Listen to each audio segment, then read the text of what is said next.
একজন ভাই আমার কাছে আসছিল, একটা টাইলস মিস্ত্রির কাজ করে, বলতেছিল ভাই একটু ভিডিও দেই তারপরে ভাইরাল হয় না, মনিটাইজেশন আসে না। আমি তার পেজটি ভালো করে দেখলাম, অন্য ভিডিও দেখলাম, অনেক গান দেখলাম, কপিরাইট ক্লিপ দেখলাম, দেখলাম যা তা তিনি আপলোড করে। তখন আমি তাকে একটা কথা বললাম, এই যে ভাই তোমার কাছে সবচেয়ে দামি জিনিস কি জানো? বললো না।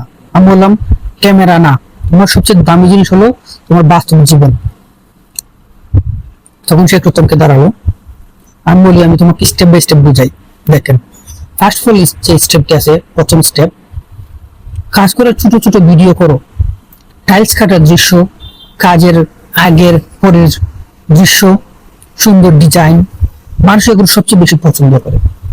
2 নম্বরে অন্যের গান বাদ দাও, ফেসবুক নিজে মিউজিক লাইব্রেরি বা কপিরাইট ফ্রি মিউজিক ব্যবহার করো।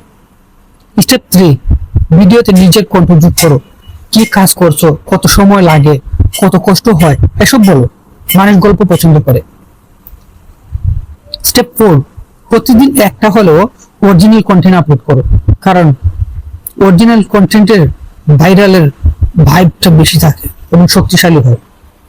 সর্বশেষ আমি ভাইকে এই কথাটি বললাম, দেখেন অন্যের ভিডিও ছেড়ে হয়তো লক্ষ লক্ষ হাজার হাজার ভিউ পাবেন, কিন্তু কখনো মনিটাইজেশন পাবেন না।